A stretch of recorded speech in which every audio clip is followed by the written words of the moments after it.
Hey there, cat fans. Welcome to Meowster Podcast. I'm Rebecca Zish, and that's Tim Black. Hello there. How you doing, Tim? I'm doing better now that I don't have to watch that movie anymore. Ah, all right. Well, let's jump right into this. Our topic this week is we are going to discuss a film. Mm-hmm. Now, for the second episode in a row, this is a film neither one of us knew existed until I found it in the library. Oh, that library. Well, the library is amazing that way. So this film is called Moo Moo and the Three Sisters. Yes. Or Moo Moo and the Three Witches. Yes. If you're looking for it on IMDb, that's where you'll find Moo Moo and the Three Witches. Right. Yes. Although I can't, oh my God. I don't even know where to begin. Okay, but Moo Moo and the Three Sisters is what it says on a box if you're looking for it. On Amazon, don't buy this. No. I'm just going to say that right up front. But if you're looking through your local library. But if you're looking through your local library, you will find it as Moo Moo and the Three Sisters. Yes. Here's how I found it. So your public library, my public library, so yours might as well, use a system called Wowbrary. It's very difficult to pronounce. I don't think you're meant to say it aloud, but it's spelled W-O-W. Brary. Yes. Yes. Wowbrary. And it's a system that the any public library can sign up for. And then it sends out an email once a week to your patron subscribers and tells them what's new in the library. Like basically everything new that's come in the last week to the library. And they can search it by subject, by book, or you might be looking for audiobooks or for ebooks. I always check the DVDs. Mm-hmm. So a few weeks ago, one of the listed new DVDs is this movie, Moo Moo and the Three Sisters. Yeah. And the picture attached to this entry in the Wowbrary had a black and white cat in the picture. And I thought, that looks like a movie about a cat. Yeah. Yes. I'm going to request that and see what that is. My initial idea was that it looked like it was a made for Disney Channel or made for Nickelodeon kind of a thing. Yeah. And then it came. And so I initially went, well, it doesn't have Disney or Nickelodeon or anything on it. No. And in fact, it has basically nothing on it. No. So I immediately started to try to figure out where this movie came from.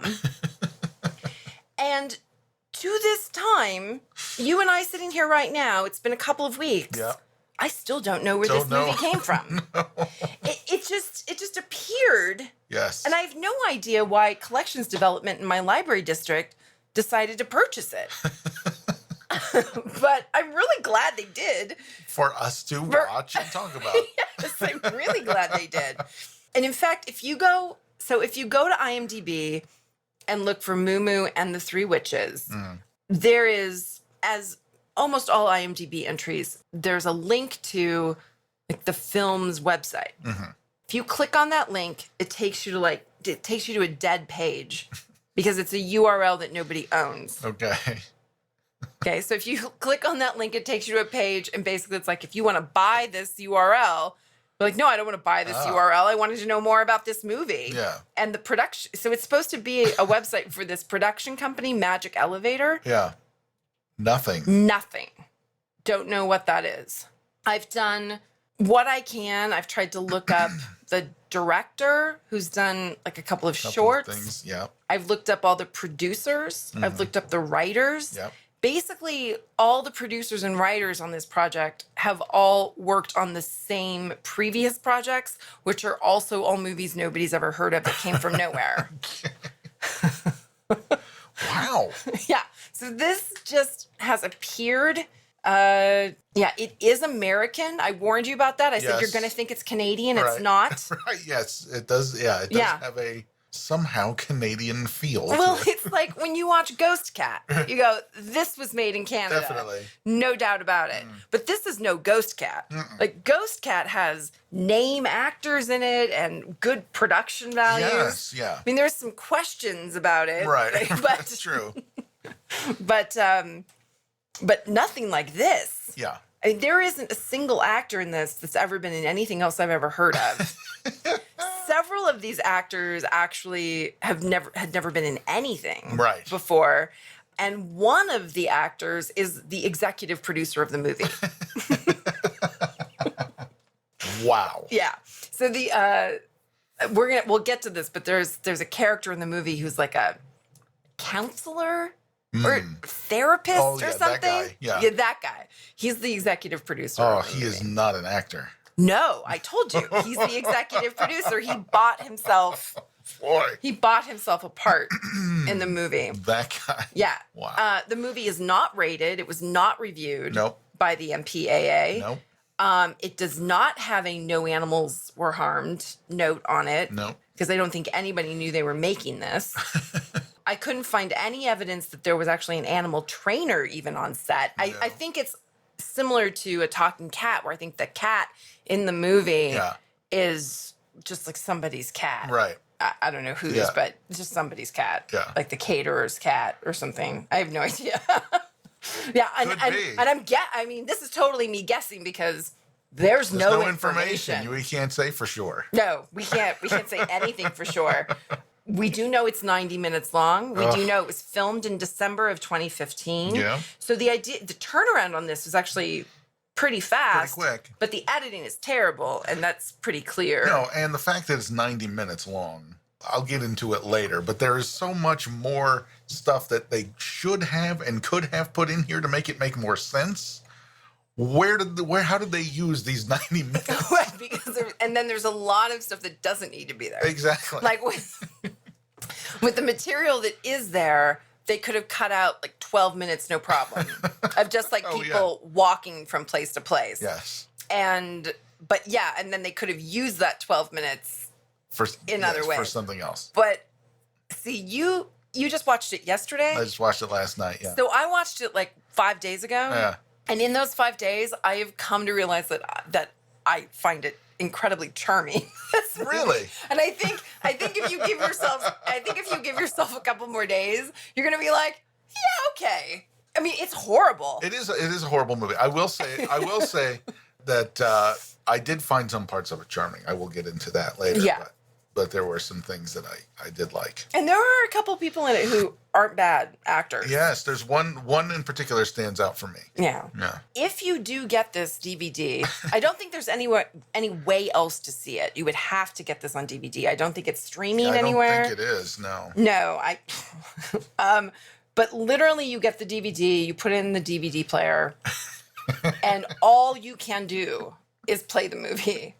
Yeah, there's no alternate language. There's no closed captioning. Yeah. There's no trailer for any other movie, which I think is a lost opportunity. I because think so too. If all these writers and producers have all worked on all these other projects, they should have linked together like, these are the other things we've done. Absolutely, yes. Check out other Magic Elevator productions. Which isn't a bad name for a production company. No, and especially one that deals with this sort of subject matter. It doesn't look like any of their other movies deal with any subject matter like this. And I don't think any of the other movies seem like family movies either. Oh, okay. All right. Yeah. So maybe that's why they didn't. I don't know. Maybe. So. That's our little background on that. Yeah, or to as much as we can give you. Or to explain that we have no background. And we don't know what this is. Right. And in fact, even if you go on IMDb and you read the one-line summary, it's not really what the movie's about. Not really, no. I mean, it kind of is, but it's incomplete. Well, because I think it might be impossible to tell anybody what this movie is about. Right. Because we've seen it, and I'm not entirely sure. So,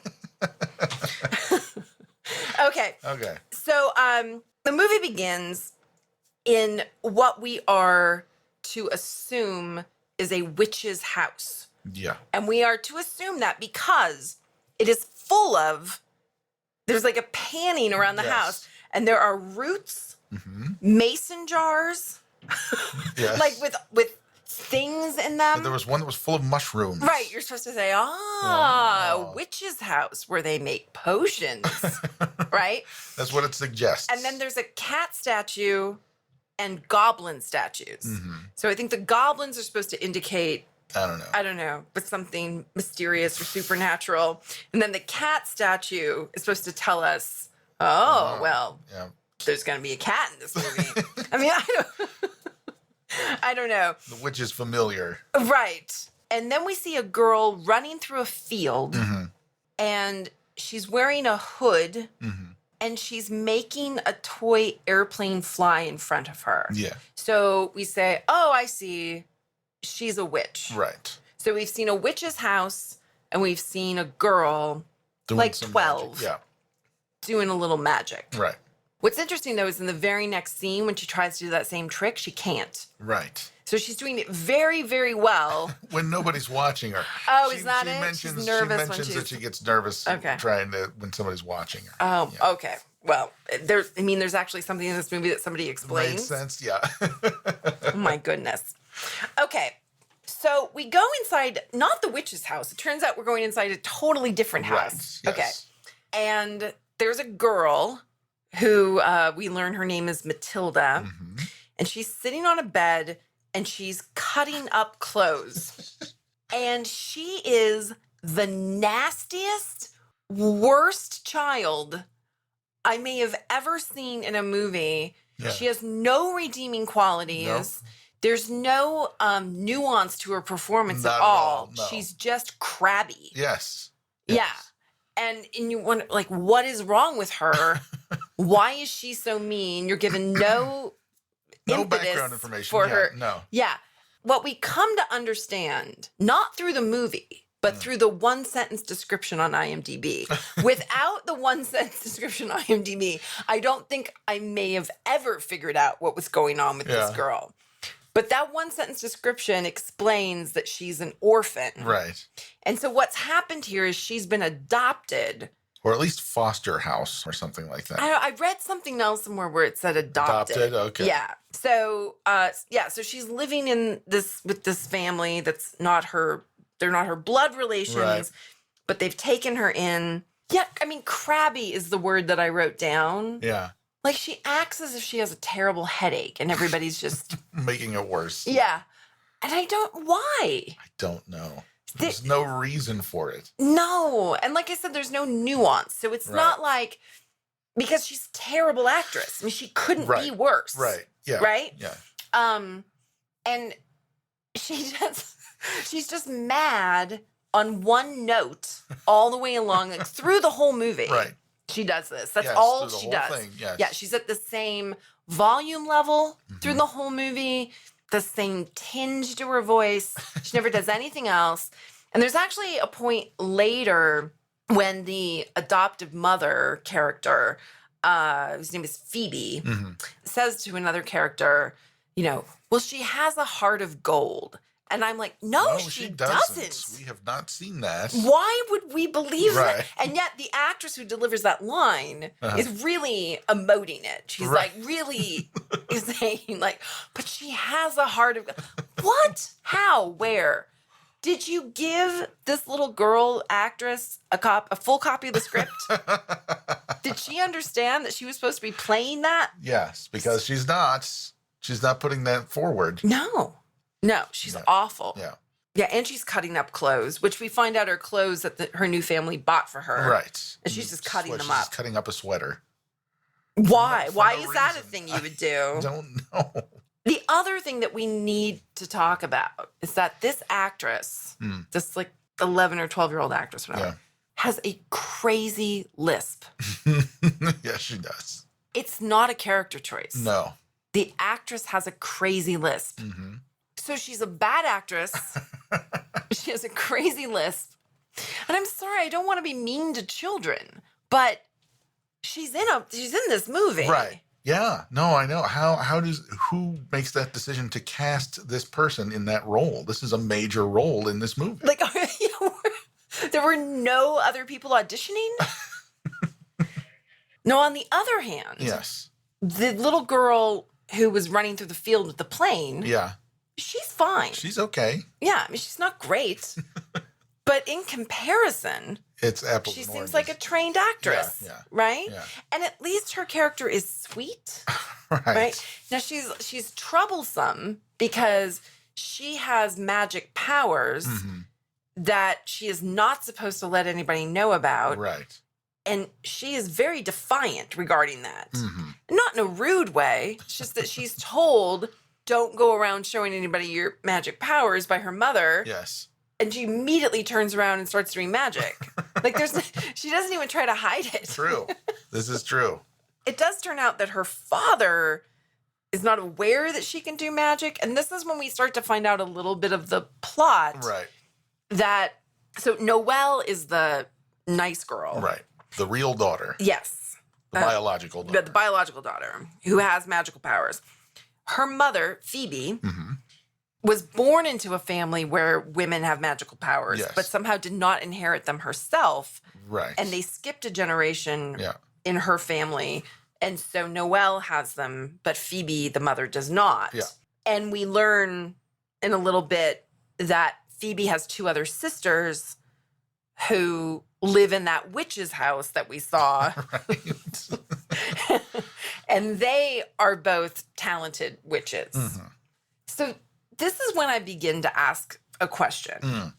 Who are the three witches or the three sisters in the title? I don't know, because there are two generations of three witches or three sisters. Except that Phoebe is not a witch. Right. So she does not count. Not as a witch. So if the title is Moo Moo and the Three Sisters, Okay.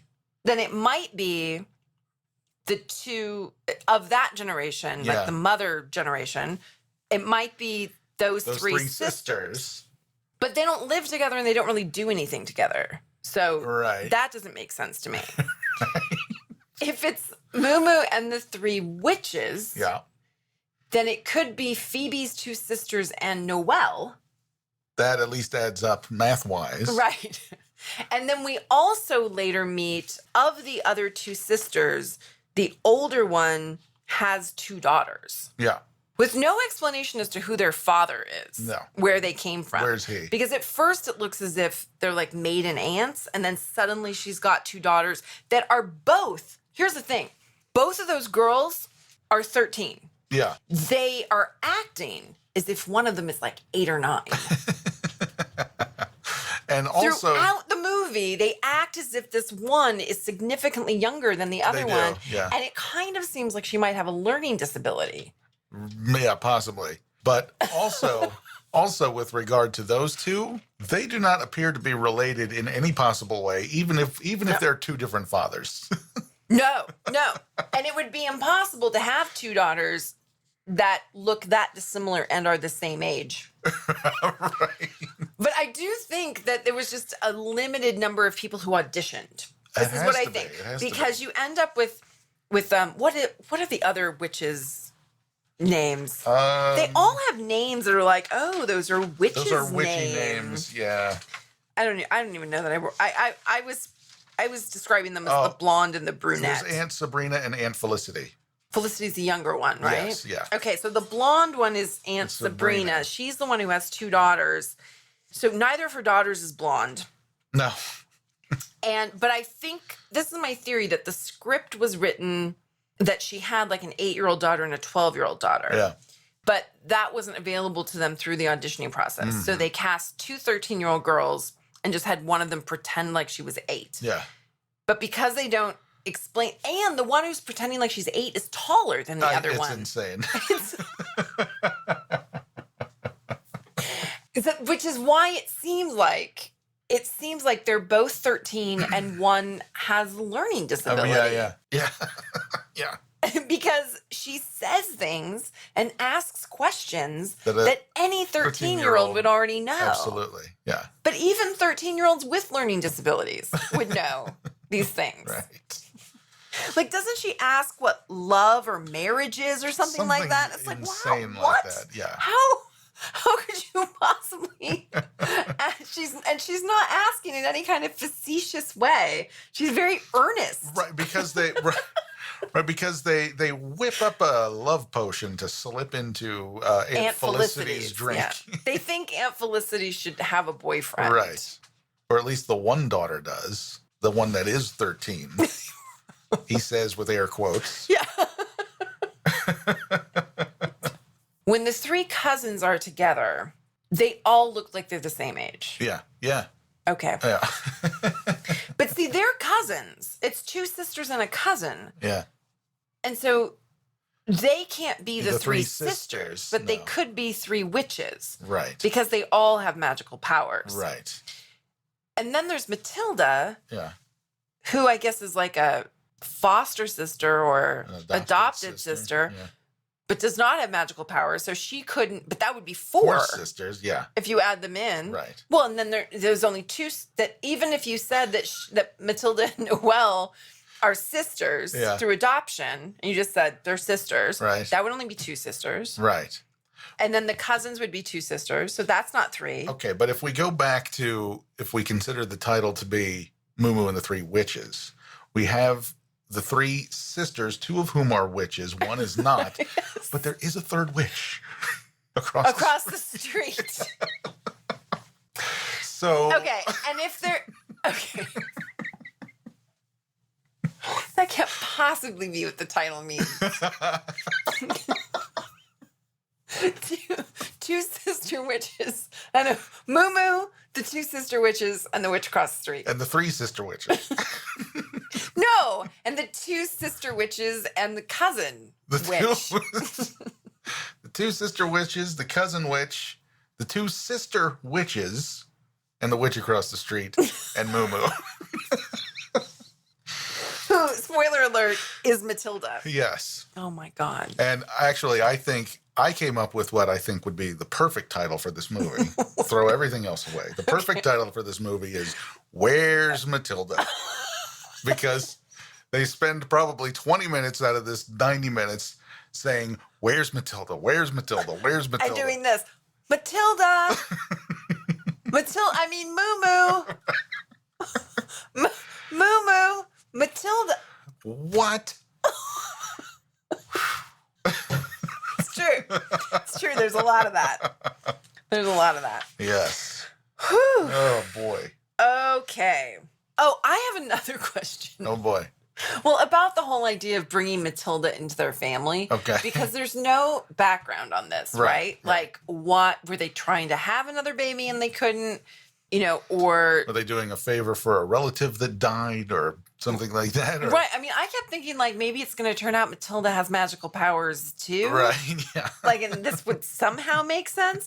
But no. But she has no magical powers. She thinks they're all crazy. Yeah. And she's also just a horrible person. Yes. With a heart of gold. Apparently, because it says so in the script. But I asked myself this question in my notes. Yeah. Like, it's really important to Phoebe, the mom, that Noelle not reveal her magical powers to either Matilda or her dad. Right. Like, this is like a Samantha Darren situation where, like, he's not supposed to know about the magical powers in the family. Right. This is our little secret, she says. Right. Yeah. Right. Now, he apparently knows that her sisters have magical powers and that her mom did or something. Yeah. But because she doesn't, she convinced him that it would die with her. Right. Yeah. And so he's not supposed to know that Noelle has natural magical abilities. Yeah. So if he's not supposed to know, and Matilda's not supposed to know, like, why did they bring Matilda into the house? Right. Somebody else to keep the secret from. Right. Why would you do that? I don't know. It's not like they adopted her when she was a toddler. Right. Before they knew Noelle had magical powers. Right. They bringing her in the house at 12. Yeah. Yeah. It seems like maybe, perhaps, if the film had been done better, they could have done a better job at presenting this. And this may not even be the case, but it may be the possibility. It may have been intended that Noelle is just now discovering that she has these abilities. Yeah, but it wasn't played that way, though. No, it wasn't. No. It wasn't. No, there was But nothing in this the could script be- that indicated that, and it wasn't played that This way. This could be the first time that she's ever successfully been able to levitate something or whatever. Yeah, but they don't tell us that. No, they don't. No, That's it what seems I'm like saying. she's been doing it forever. Right. Okay. Oh, I want to read to you. This is a line of dialogue that Matilda has. Okay. Okay. She says, I know what kind of people you all are, and that goes against all laws of nature that a child should be exposed to. Yeah. So according to Matilda, there are two types of laws of nature. There are the ones that you can expose children to. And then there's witchy stuff. Or whatever. I mean, Right. because that line made no sense to me Yeah. because Matilda is coming up with her own explanations for the things that Noelle is doing. Mhm. Like she's saying she's doing tricks, or Yeah. she's like, she's making fun of me. You know, it doesn't, none of it plays. Yeah. But then she has this line that somehow indicates that she does know. Accept what's happening. Yeah. Not accept it. She doesn't accept it. Well, but not that she knows. she But knows. she doesn't, because it continues from there that she doesn't know that it's magic. So why is this line in there? And she says it with such vile, just spitting anger. Yeah. I mean, I did not do it justice. No. She's like, I know what kind of people you all are, and that goes against all laws of nature that a child should be exposed to. So that was the director's choice, obviously. I mean, you know, she probably did that line a couple of times. That was good, but let's do it like you're really angry at them. Like really. I don't think she knows how else to read dialogue. Everything she says sounds like that. She's angry to be in a movie. Yeah. She's like, I don't want to be in this movie. I'm being exposed to all kinds of laws of nature that children shouldn't be exposed to. There's a scene right after this. Yeah. This is still, technically in this movie, we haven't met the other sisters. We were just talking about it. Right. But there's a scene where Phoebe, the mom, is in the kitchen of their house. And she's making these crazy salami sandwiches. Oh, I know. This reminded me of in Ghost Cat, where the lady's making the sandwich, and it's a brilliant scene. Well, she does a very good job. We talked about that a lot. It was amazing prop work. She makes that incredible peanut butter sandwich. Yes. And then hands it to the guy, and she eats it because Right. it's such a well-made sandwich. He can eat it on screen. Right. This, on the other hand, bizarre sandwiches, weird bread. She's putting weird stuff on there. They're like torpedo rolls. Yeah, there's like some kind of weird sub roll or some kind of. Yeah, and here's what she's doing. I've never done this in my life. Let me ask you this. If you put lettuce on a sandwich, how do you put lettuce on a sandwich? You take a leaf, put it on. Okay. There's another option. You could rip it. Well, no, the other option I think would be to like cut it into like shredded lettuce. Right, yes. Right? Chop it up. Okay. What she's doing is she takes a single leaf of lettuce and then tears it. Yeah. Not like. Not strips or anything. No. She tears like individual pieces off of it. It's like and then sticks them down inside the torpedo roll. She's tearing it as if there's a secret message written on there that she doesn't want anybody else to see. It's so weird. But you would tear it up and then put it in. She's tearing off a piece and sticking it in the torpedo roll. Then tearing off another piece and sticking it down into the torpedo. Not laying it down flat on the bread. Yeah. The torpedo roll is open like an oyster.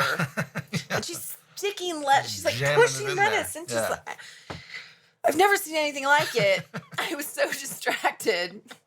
And then on the table there, all she has is she has two plates. Each has a torpedo roll on it. Right. Okay. Then she has this lettuce. Yep. And then there's a plate that just has pieces of salami on it. Right. And this is something I never understand in movies or television. Yeah. If you're going to make a sandwich, you do not take the salami out of the fridge, put it on a plate, and then put the plate on the counter. Yeah, right. And then put the salami on the side. Go from plate to bread with the salami. Whatever it's in the fridge, that's what you take it out of. Right. And put that straight into the sandwich. There's not this additional step. Why would you do that? Of getting wash a plate it's another plate. Ugh. I know. I never get that. But her husband comes along, and now she's doing this crazy thing with the lettuce, and her husband comes in, and he starts taking the salami off the plate and putting it in the other roll. So by this, we are to understand that there will be one lettuce sandwich. One salami sandwich and one lettuce sandwich. I don't know if I've ever told you, but my favorite sandwich making ever in a movie. Viva Las Vegas? Yeah, Yeah. it's the best. Yeah. Have I told the podcast listeners? I don't know. Okay, well, I think I better explain Let's it then. hear it, yes. Okay, so in Viva Las Vegas, there's a scene where Anne Margaret is in, she lives like in a boathouse or something in this movie, which doesn't make any sense because it's in Las Vegas. But she's in whatever place she lives, and she's singing a song. It's an angry song, and she's like kind of marching around, and she's doing all this stuff. But she's packing a picnic while she's doing it. Yeah. So she's angrily packing a picnic and singing this song.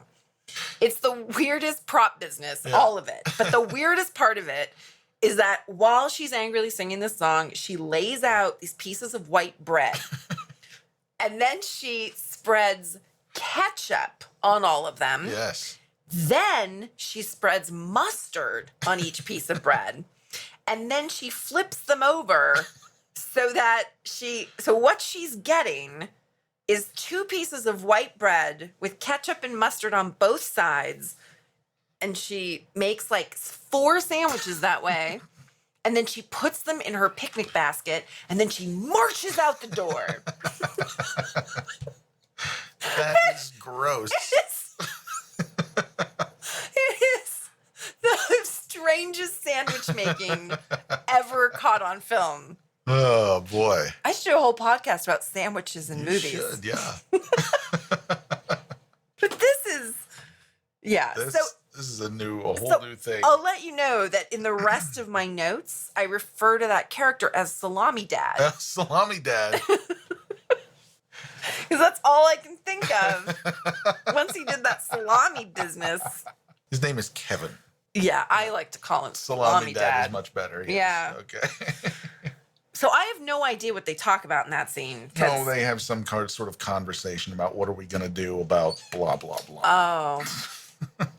Gotcha. Yeah. So it doesn't matter. Yeah, no, it's a whole thing where with the, we've got a disturbed child whatever. who's cutting up I clothes don't in care. a bedroom. Yeah. I don't care. Yeah. All right. So, but the next scene, Matilda is going to call her counselor, Mr. Jackson. who I later learned is the executive producer of the movie. Executive producer. And she does this weird thing. So she's going to call him on the phone. And I don't care what she says to him. I don't. Right. What I'm noticing, and this happens throughout this movie, like I cannot listen to what anyone's saying because they're just doing weird business because they're not trained actors, Yeah. right? So someone told this little girl playing Matilda to act casual while she was making a phone call. Right. And she didn't know what that meant, right? Right. This is what I'm imagining happened. Yeah. And the director said, like, well, just play with your hair. Okay. She does the weirdest stuff with her hair while she's making this phone call. It makes no sense. And it made me think of, on Seinfeld, that time that George thinks that if he eats an apple while he's on the phone, it'll sound casual. Yeah. I think that's what they're saying. Like, just, act casual. What does that mean? How do I do that? Yeah. Yeah. Twirl your hair with your but no one in real life has ever Never done twirled that. their hair Not in that way. this manner. I don't even know how to describe it to people who can't see it because I don't know what she was doing. But she's telling her counselor that they're treating her badly. They haven't fed her since she got there. They're not giving her any clothes to wear. Right. Like, she makes up all this stuff. And Right. and he says, well, they're such nice people. I don't believe that's true. And she says, you have to come here right now and bring me something to eat because I'm starving. And he says, okay, I'll bring you something to eat. And she says, I want a cheeseburger and a milkshake. I mean, she's the worst. She's horrible. Yes. Yeah. She's the worst. Yeah. Okay. The next thing that happens is we go back to the witch's house. Mm-hmm. Did you catch this? The establishing shot of the witch's house? Did you catch the problem with this? No. What was the problem with it? Oh my God. Okay. I don't even know how you would make this error on film. I don't. What This did I is miss? so the house, we can see the whole house. It's an establishing shot of this whole house. Yes. They wanted it to look like it was nighttime. Uh-huh. I don't know what it's called to do this, but they clearly shot it during the day. Mm-hmm. And then later said, we want to make it look like it's night. But there's actually a line of daylight between the outside of the house and where the night sky begins. Oh my gosh, I didn't pay that close attention. In the shot. Oh my God. How would that even happen? Don't know. That's just sloppy. It's like they painted it onto the celluloid and didn't quite get close enough to the house or something. Yeah. But there's no celluloid anymore. I mean, they shot this with a digital camera. Yeah, so I mean, the painting on celluloid or whatever. Yeah. that has always been something that has been done for these kinds of purposes. Right. And there's certainly, I mean, it's much easier now, at least it should be much easier now with digital stuff. Right. But they must have got somebody who didn't really know how to do it exactly right. Oh, it's bad. And they decided, it's close enough. Oh, yeah, that is totally what they thought. Some people, I think like they were me, editing will like miss on a it. small screen, Could and be. it looked okay. Yeah. And then you make it bigger, Put it- like, oh my God. boy. Right? Yeah. Now we're back in the house, and it's like it's a coven, Yeah. but it's actually just these two sister witches, and they're drinking Bloody Marys at night. Yeah. There's a whole part of the conversation about how good the Bloody Marys are. And I'm thinking that has to come back into play somewhere. It does not. No, it doesn't. It does not at all. Because nobody drinks Bloody Marys at night. Not usually. That's not It's a brunch thing. not a night drink. Yeah. Anyway, the two sister witches, they're talking about how this is a you must pay the rent, we can't pay the rent kind of situation. We've got to pay the mortgage on this Victorian mansion. So you better start doing some more tarot card readings and palm readings. Right. So they're real witches. Yes. But they support themselves by doing fortune telling. Right. What's crazy to me is supposedly this house has been in the family. There shouldn't be a mortgage to pay. I wouldn't think so. It should have been paid off long ago. Unless they've taken out extra mortgages on it in order to support themselves because all they do for a living is tell fortunes. That might very well be the case. But Yeah. So Sabrina, the older sister, the blonde, she has these two daughters. We've talked about them. Yeah. But they also have Moo Moo, their black and white cat. yeah, who's walking around on the counters. And let me tell you, I mentioned this to you before. did. This is a very attractive It cat. is a good-looking cat. This Yes. is a very good-looking cat. I mean, there's quite a bit of the cat in the movie. Should have been more. Should have been. That cat was the best thing about the movie. Just looking at it. Yeah. Not a great actor. No. Not a trained actor cat. No. Wasn't really asked to do anything. No. There are very specific times where the cat clearly doesn't want to be there and is trying to get away. There are. But a pleasant cat, Sure. nonetheless. Yes. And not the cat that's on the DVD box. No, that's a different That's cat. a different cat. Yeah. The cat's real name is Spotlight Kramer. Oh. That was in the credits. Spotlight Kramer. It was in the credits on the DVD, not in the credits on IMDb. Oh, good. Well, I'm glad he got some credit somewhere. Yes. He probably didn't get paid. No, probably not. Yeah. But I still don't know. Spotlight, that could be a male or a female cat. I don't know. Could be, yeah. And I had trouble understanding whether Moo Moo was supposed to be a male or a female cat. No idea. It's really not specified. No. It's just Moo Moo. Just Moo Moo. An incredibly attractive cat. The younger witch sister, Felicity. Right. So Sabrina and Felicity are Phoebe's sisters and Noelle's aunts. Yeah. Okay. We see her telling somebody's fortune for the first time. She's telling her fortune to this woman with one of the weirdest accents I've ever heard in my life. I don't know what that is. I don't know. I have no idea. And I don't know if it's that woman's real accent or something that she invented for the role, like a choice she made that the director supported. Yeah. I have no idea, but it is so weird and completely unplaceable. Yeah. Very strange. I couldn't get a handle on it. So distracting. And I thought, oh, well, this is just, someone they brought in to play the person in their fortune told. She turns out to be a major player. Major character, yes. And you have to listen to that. And Throughout the whole thing. yes. Now, And the whole time thinking, what is that? I totally thought that she was just going to be, it was just a bit part when at this point too, we'd never see this person again. So it didn't matter. You just be like, oh, the woman with the weird accent, that was an amusing little scene, and now she's gone. Right. But no, it's the whole, and... There's a whole subplot involving her. Yes. Yes. She is requesting, so she's there supposedly to just get her fortune told. Yeah. But she then requests of Felicity that she help her make a married man fall in love with her. And Felicity says, well, that's black magic. And we don't do that here. We don't do that here. But this amazing thing happens. So I don't know if you caught this, but Felicity says, okay, let me back up. All right. So lots of times in movies, if you say something ominous, right? Well, and it's not even like a movie thing. It's a sitcom thing now because it's such a trope, right?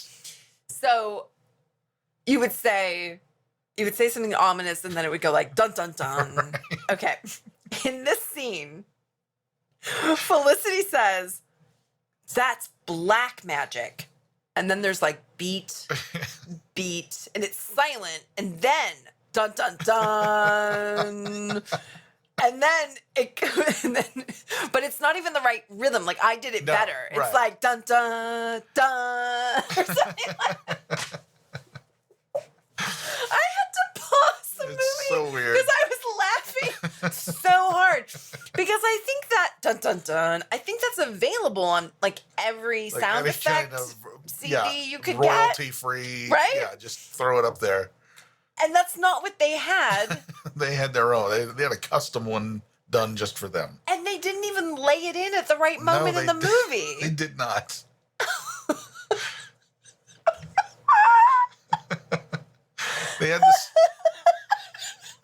They had the same guy do the audio editing as doing the changing the sky to nighttime.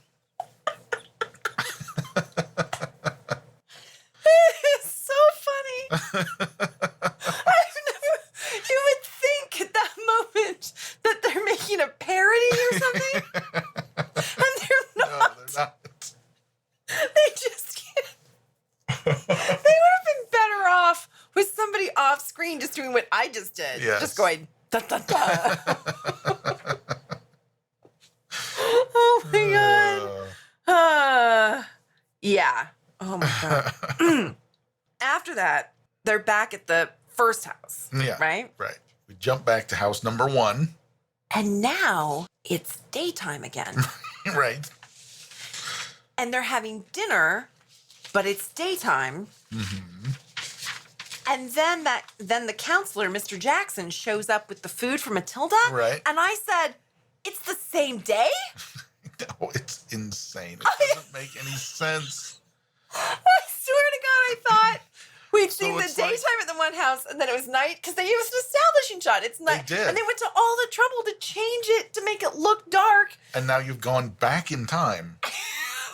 But it's dinner. And it's daytime when they open up the door and Mr. Jackson is standing there. It's daytime. Yes, it's daytime, but they're having dinner. Yes. I don't know either. Oh my God. So now we're going to learn that there's an additional fortune teller that lives directly across the street. Right across the street. What a neighborhood. From the two witch sisters. Okay. Well, and also it seems as if Phoebe, Noelle, Salami Dad, Matilda, right? I think they live in a house on the same block. Yes, and there's evidence to support this later on. Right. They're definitely in the same neighborhood. I think they're on the same block. Yes. And yet there's a big deal about how Phoebe doesn't talk to her two sisters. For 10 years. For 10 years. They live like 3 houses down from each other. Yes. Wouldn't they ever run into each other I think at it's the impossible. post office? You would have had to. Well, your daughters are all the same age. They're going to school. They're probably in school together. We'll get to that. We haven't got it to doesn't make any sense. But yeah.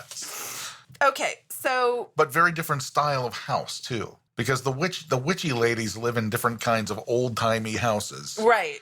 And Salami Dad and family live in just like a normal suburban built-in track home. Yeah, built in the last 10, 15 years track home. Yeah. Yeah. But it's all in the same neighborhood. It's all in the same neighborhood. Absolutely. Yeah. In a neighborhood that I was convinced was in Canada somewhere.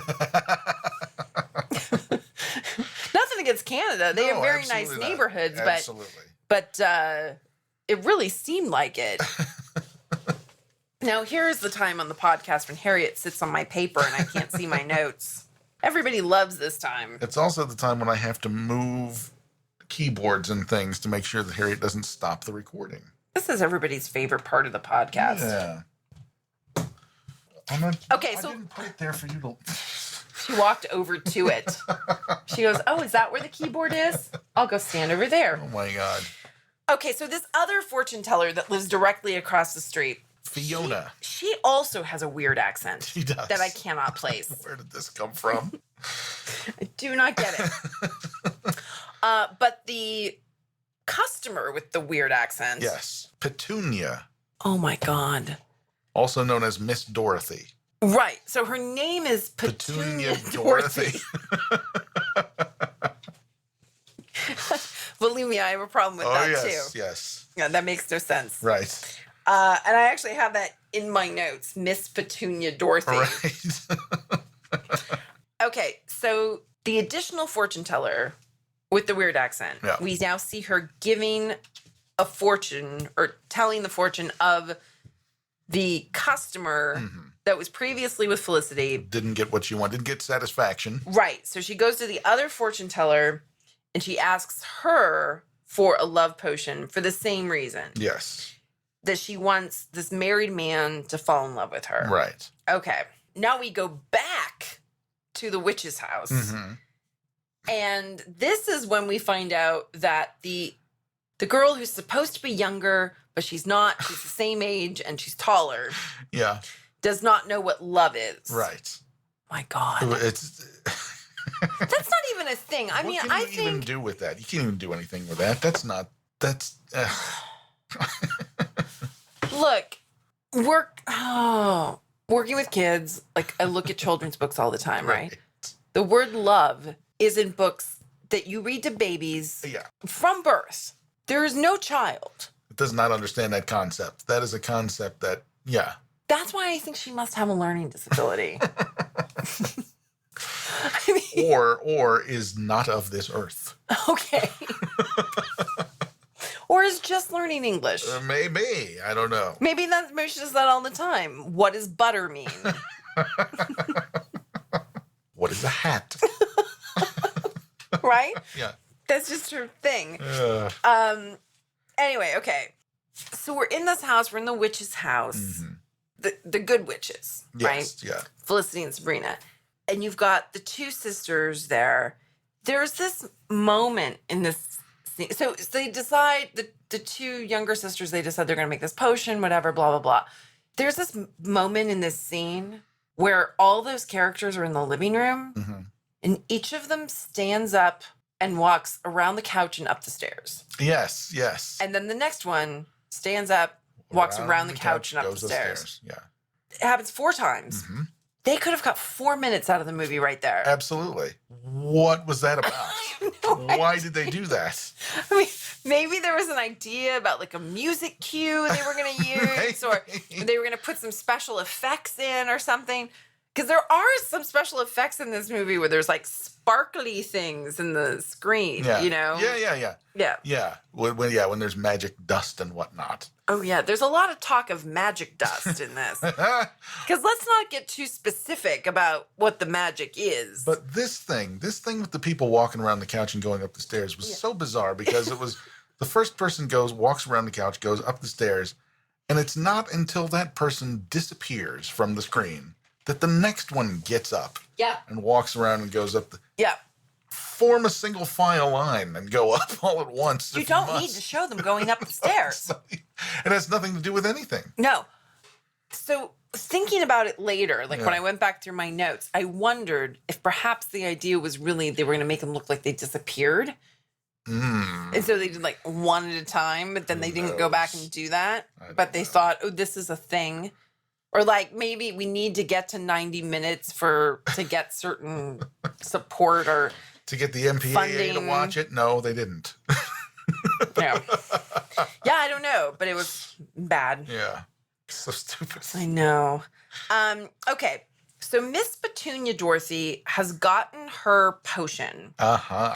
and this is when we learn that her intended is Salami Dad. I love that so much.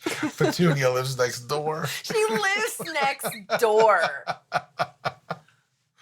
Oh my God. And she's always, oh, hi, Kevin. How are you today? Oh, I'm good. I'm going inside. Yeah, whatever. Yeah, I'm on my He's way to like, work. He cannot be bothered. No, he doesn't even make eye contact with her. Petunia. And she's desperately in love with him. Yes.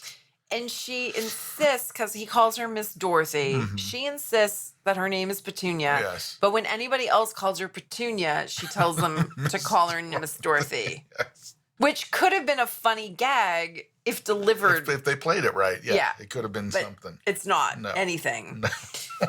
So she's gotten him to come inside to help her with some plumbing. Yeah, check out my pipes. Which of course, there's nothing actually wrong with them. No.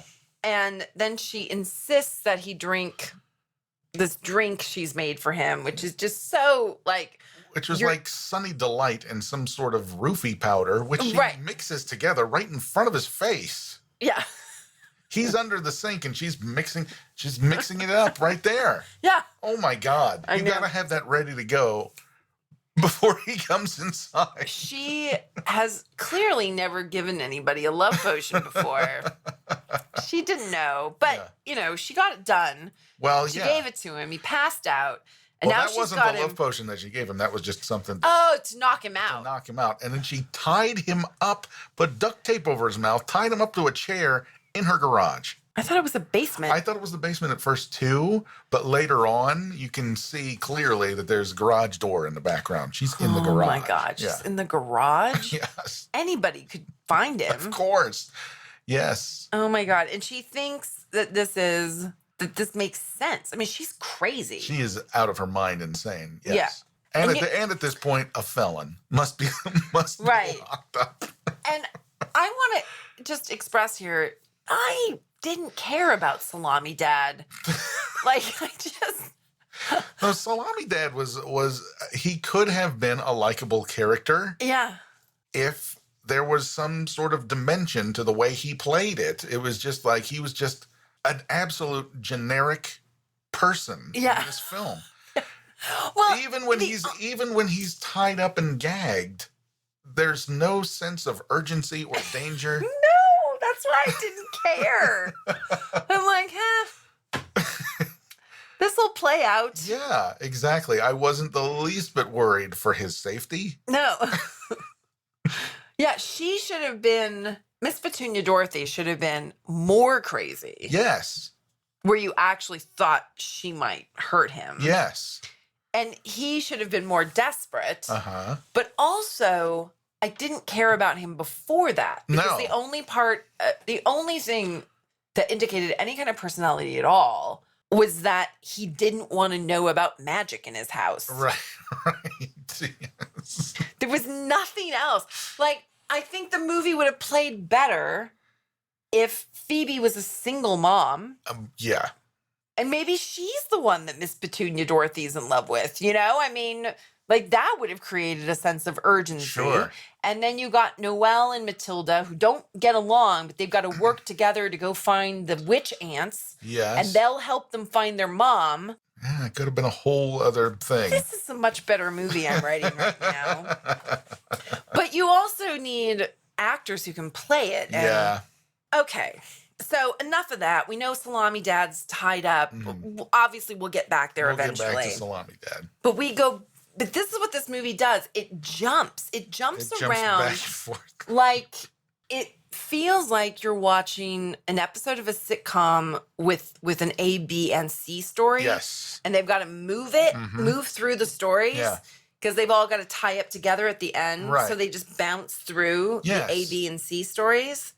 So they do that. They do a too good a job, really, of that. And they move too quickly through these things, jumping you back and forth through time and whatnot. Yeah. But it's daytime, it's nighttime, it's the same day. But then they show people doing things like walking around the couch and going up the stairs one at a time. The pacing is so crazy. It's like crazy Miss Petunia Dorothy wrote it. Well, and what's really funny to me is that we know from the single line description in IMDb Yes. that the unlikable orphan girl, Yes. Matilda, is going to be turned into a cat. And we're half hour in and it's not happened yet.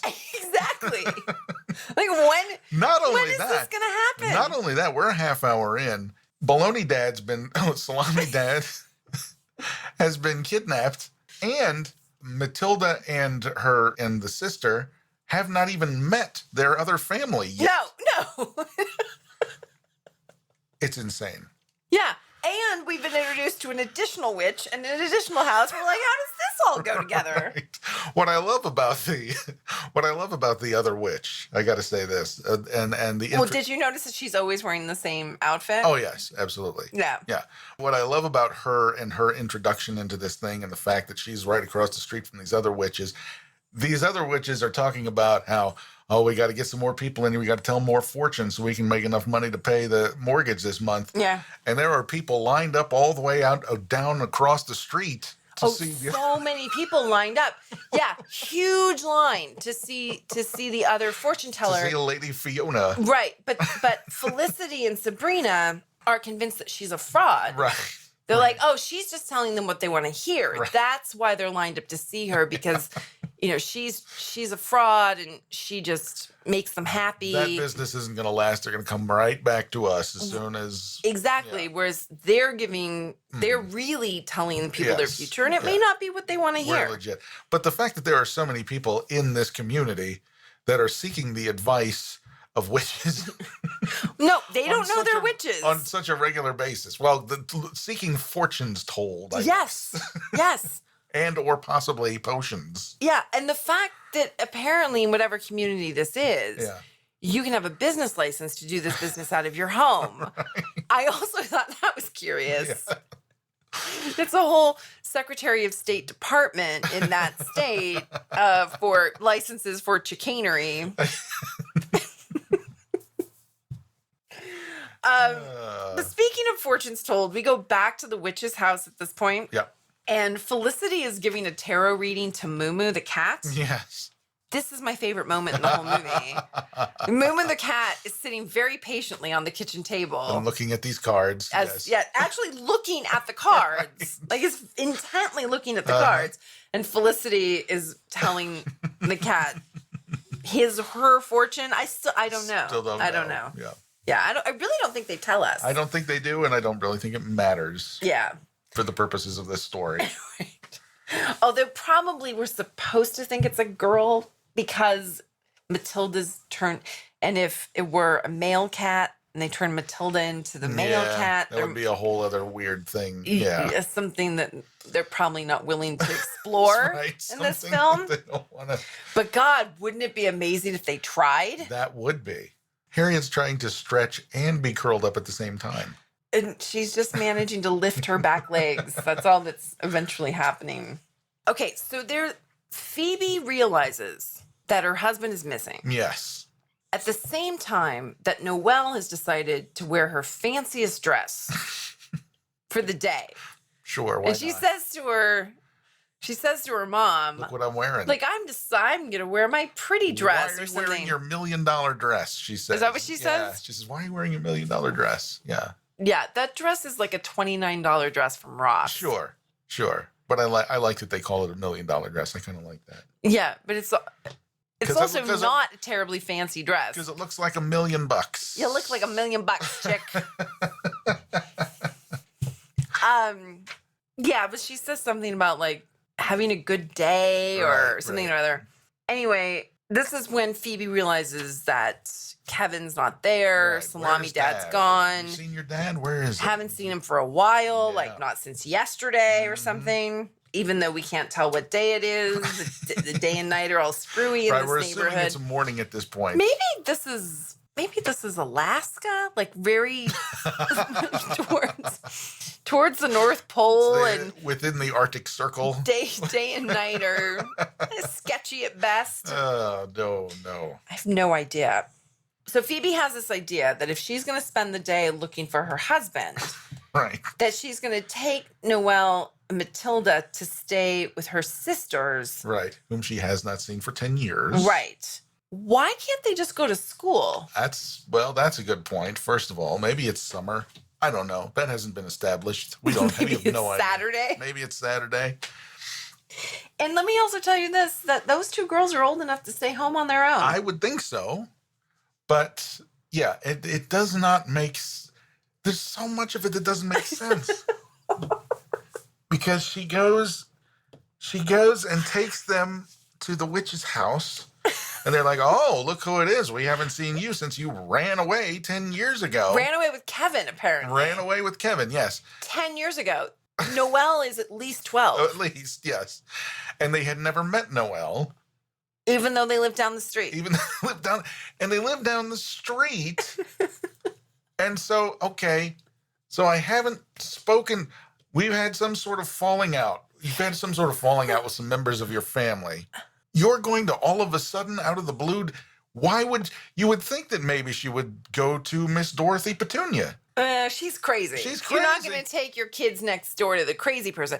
But she's got to know somebody else. She's got to know somebody else because this has been, because it's been 10 years at least. Right. 12 years, Although, 13. maybe if they had established that Noelle was just coming into her powers, Yeah. maybe she would have said, I think it'll be important for us to reconnect with your aunts. Right. And then this is an opportunity to do that. Right. But And if Phoebe had any reason to suspect witchcraft in the disappearance of her husband, Yeah. then it would also make sense to go to her sure, sisters. sure. None of that is None of that established. exists in this movie. No. I wanted it to. I wanted them to say things like that, but instead they say other things that are meaningless. Yes. And they repeat a lot of the same things over and over again that are meaningless as well. This is the scene, though, where Sabrina and Felicity do not abide poorly behaved children. No. And so their immediate reaction to Matilda is like to just throw her out. Right. They're like, Noelle can stay. This girl, she gotta go. Yeah. You know? And this is when Phoebe tells them, don't judge her just yet. She has a heart of gold. God. She delivers this line. Oh boy. Okay. All right.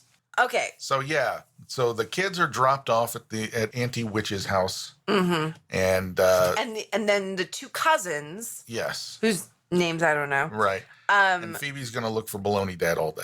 Salami Dad. I'm sorry. I keep getting that mixed up. I don't know who Baloney Dad Baloney is. Dad is in a different movie that we haven't seen yet.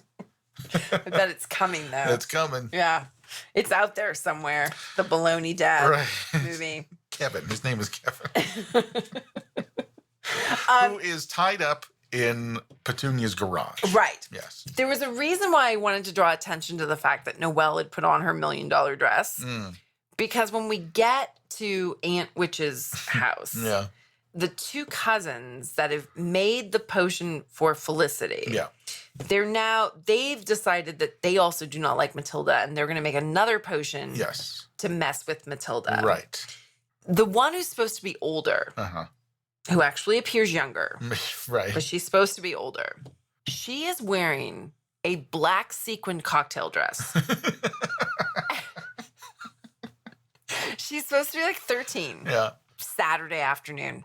Right. Put on your black sequin cocktail dress and wear it for the rest of the movie. What is that? No one ever makes mention of it. No, I know. Yeah. And there are scenes that are like outside in the sunshine. Yeah. And she's wearing this thing and it sparkles. It's such inappropriate costuming. It's so weird. This is my theory that little actress has a stage mom Oh. that when they told her, well, she's gonna need a dress that she'll wear for the majority of the movie. Mhm. It needs to be a dark color. And her mom was like, oh, well, you're a witch. You would be glamorous. And we'll bring in this black sparkly thing that you wore to sing Don't Rain on My Parade in the beauty pageant you were in, Right. you know? And then they just didn't pay enough attention to realize Right. that that's a horrible thing Bad to have idea. anyone wear when you're doing a movie that's both inside and outside. Right. And when nobody else is wearing anything like that.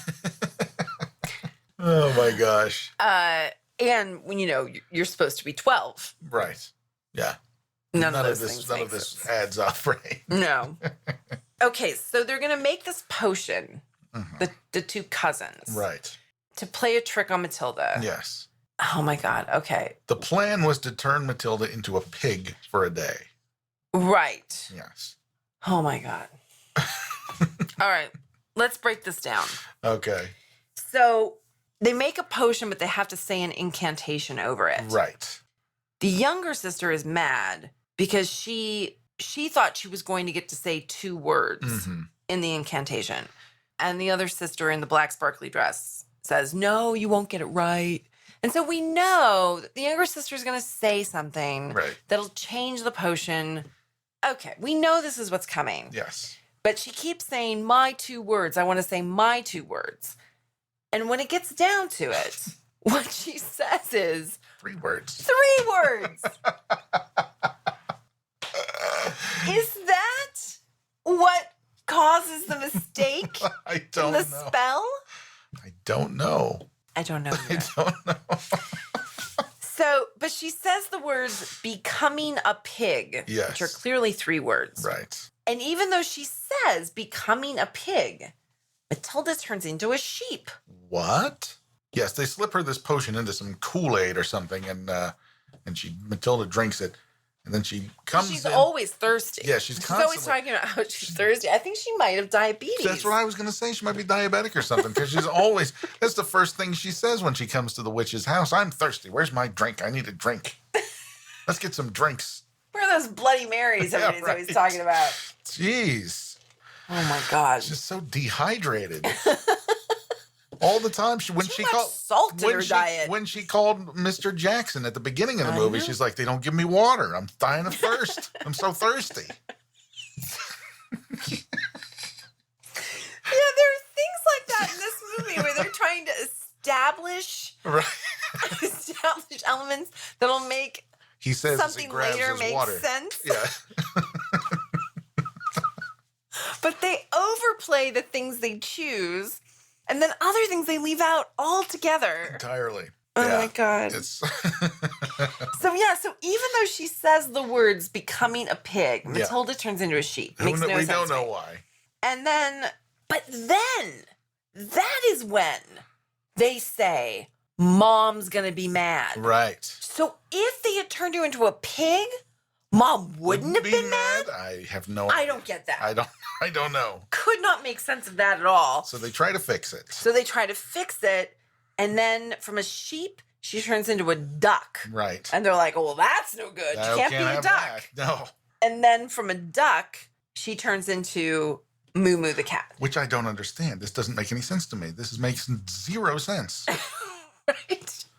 Because where did the pig come from? Was there a pig outside? Was there a sheep outside? Was there a duck outside? No, there was no livestock out there. As far as I can tell, they never established that there was. It's not that she's going to trade places or her being. She's going to go into the body of an existing sheep and duck.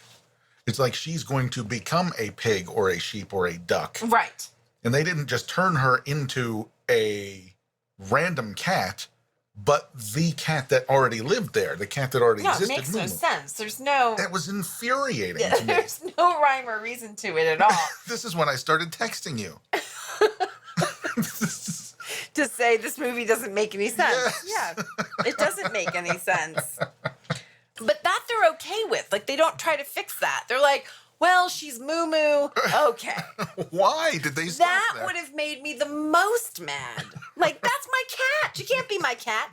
And why do they assume that she's the cat anyway? Yeah, I don't know.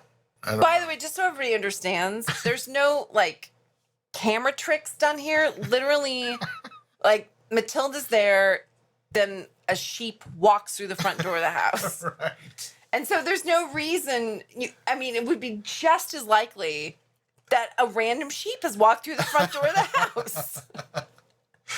And then they cut away. And then a duck walks through and then there's a duck. Yeah, there's no special effects. No, But transition. I actually didn't have that thought. I'm like, how do you know that's Matilda? How do you know a duck's not just walking around? And especially then when she's Moo Moo. It's like Moo Moo's Right. here all the time anyway. Why Yeah. would you think that's Matilda? Right. Where did Matilda go? Matilda has disappeared. Like, even if you did establish that she had turned into a duck and then they did some different incantation and that duck is now gone, Moo Moo has been there the whole time. Yeah.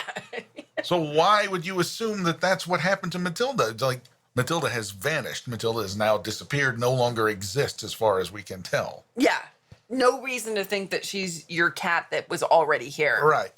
Matilda was in the body of Moo Moo and talks, but only the sister, Noelle, can hear, but that's not even established until later. Well, she can't hear her at first. Right. It's later that she can even hear her. At first, nobody can hear her, Because so there's her no way. powers are getting stronger. Oh, so she's turning more into... And that would make me so mad, the idea that my beloved cat might be this horrible girl. Right, yes. And I want to know, where's Moo Moo's soul? Yeah, exactly. And personality. What happened there? Does Moo Moo now exist within that sheep? Look, a totally different movie should be that she's turned into a cat. Yes. And then that cat comes to live with them. Yes. Right. That makes sense. That makes sense. Moo Moo does not make sense. Or they trade places with the cat and the girl. Uh-huh. And so Matilda goes into Moo Moo's body, And then but Moo Moo becomes the girl. She's licking herself and eating chicken and Yeah, wants her fortune told. Sleeps in boxes. that would be hilarious. That's a better movie. That would be really good. But you would also need an actress who could act, Of course. to do that. Yeah. So Matilda is talking inside the cat, but no one can hear her. Yeah. So these are thoughts the cat is thinking. Yeah. Right? But in this first scene, they want to make it look like Moo Moo's talking, but Right. Moo Moo's not talking. But they've rubbed gravy on her lips. Yeah, or and something so like she's that. licking her lips. It's like it's the old Mr. Ed thing. Yes, it's the Mr. Ed bit. But it really just looks like she's just had a snack and she's just licking her lips. It does not look like she's talking. So they abandoned that. Right. They didn't reshoot that scene. No. But they didn't need that anyway because no one can hear her. And it's not like the cat is speaking like a human. It doesn't make any sense. Oh, boy. Oh, my God. All right, If folks. anything, they Hold on, because it's not over yet. If anything, they could have used that footage at the point where Noelle could understand her. Yeah, but she was standing in the hallway. I know. And later, It they're in wouldn't the kitchen. It work. I doesn't- know. But, like, that would stop them because... So, Matilda's upset. Oh, yes. So she runs away, which means that Moo Moo has run away. Yes. And she gets caught by Fiona, the witch across the street the mean witch. and keeps her in the house. Yeah. The cousins tell their mom, Sabrina, what has happened. And they are told that if they don't find the cat and turn Matilda back into Matilda Yeah. within 24 hours, Right. that she will be a cat forever. Yeah. So now there's some stakes, Right. right? Now there's This is- some jeopardy. This is the cat returns kind of stuff. Yeah. I do think it's interesting that 2 movies in a row that we've done that the title doesn't make sense. Right. Yes, it's true. What is this title? We can't blame a bad translation on this. This is an all-American production. This is. Okay. So immediately they start looking for Moo Moo / Matilda. Yeah. Right? And this is when you were saying, like, They keep- they're going like, where's Matilda? Where's Matilda? Okay, this makes me laugh so much, this part of the movie. First of all, they saw her run out the door. But the first thing they do when they're looking for her is go upstairs. And they're looking in all these places where a cat would hide. Under the bed. Yeah. When, like pulling back curtains and stuff. Right. And the whole time they're calling for Moo Moo. Yes. Why would Matilda respond to that? Right. And Matilda doesn't want to be found. No. So you're not looking for a regular cat who might respond to their name. Yeah, it makes no sense to call out anything. No. You're just announcing that I am coming to get you. And Matilda doesn't want to be got. Right. Oh my God. So yeah. So that drove me crazy. But like we said, in actual fact, Moo Moo / Matilda is at Fiona's house. Right. And there's actually a moment where the cat hisses. Yes, that's pretty great. Yeah, I don't know how they made her do that because she's not a trained cat, No, but that's probably the best scene in the movie. Right. Yeah. Yeah, that's the best acting. Yes. It really is, honestly. But then Moo Moo Matilda escapes from there. Yeah. And now Fiona can't find her either. And now it looks like everyone in the neighborhood is looking for this cat. Right. Right? Everyone's because it's my understanding that the only people who live in the neighborhood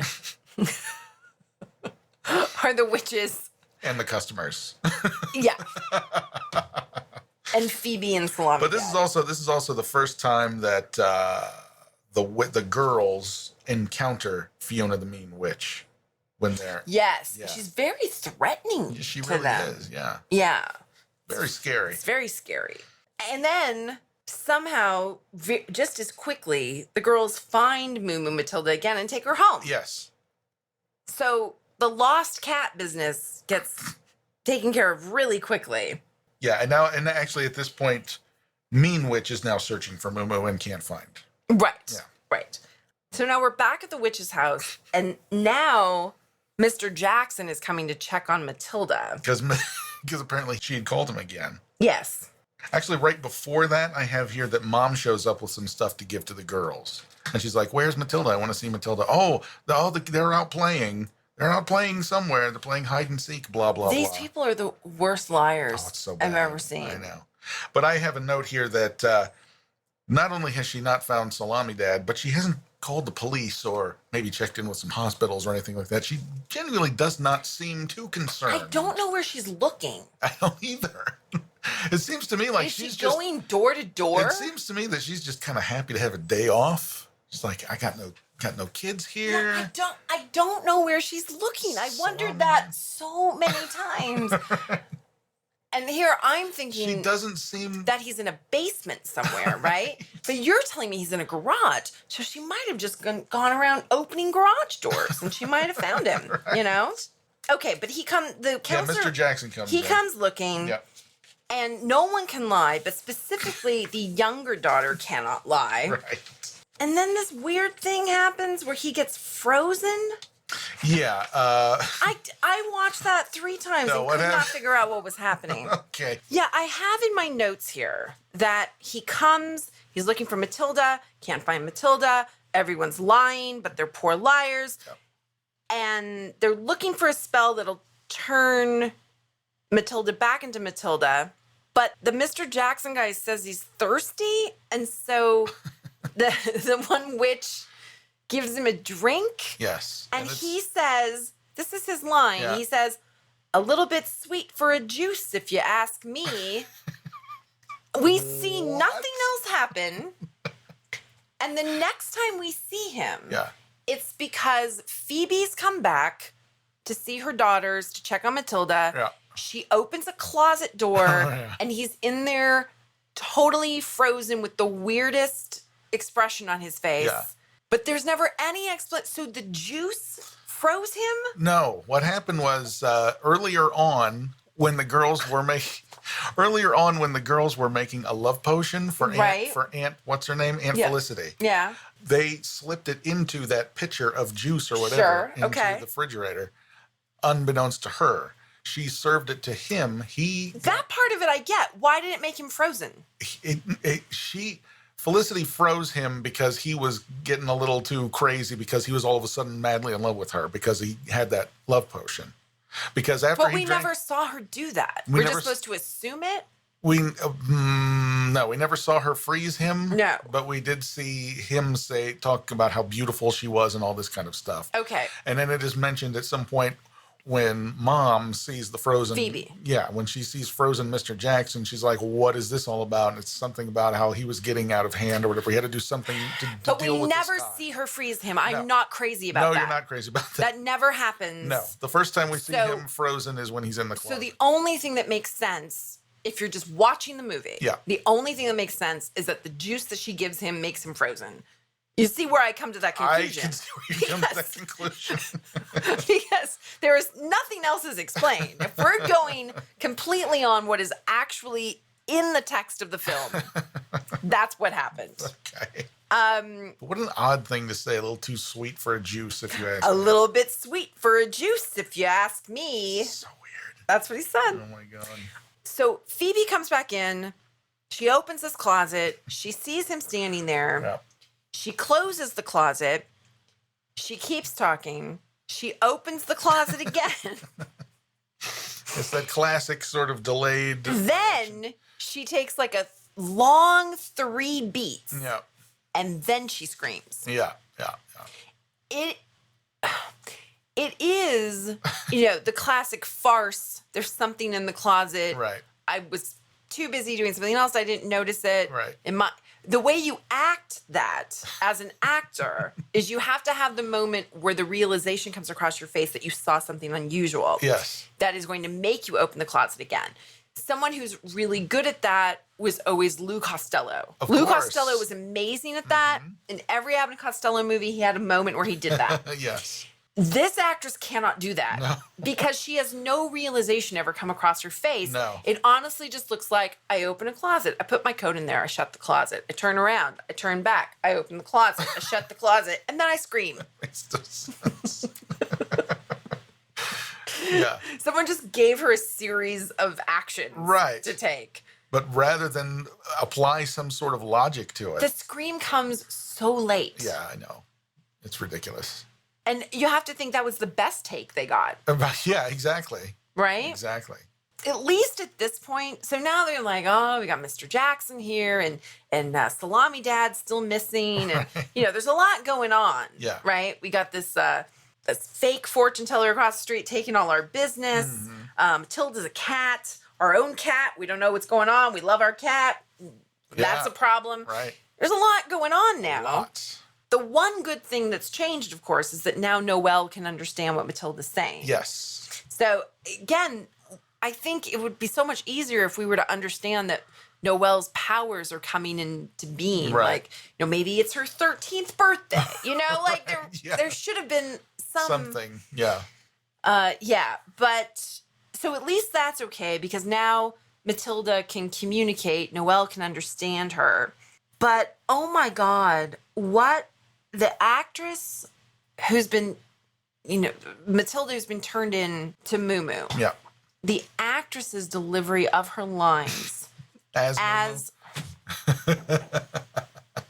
Yeah. okay. So how they said, like, we have to turn her back within 24 hours. Right. So at this point, she's like becoming more like a cat. So an occasional meow is being heard. In No, their I'd like to do my own impression of the great. delivery of one of her lines. I would love to hear. Okay. It goes like this. Hurry! I'm starting to think meow.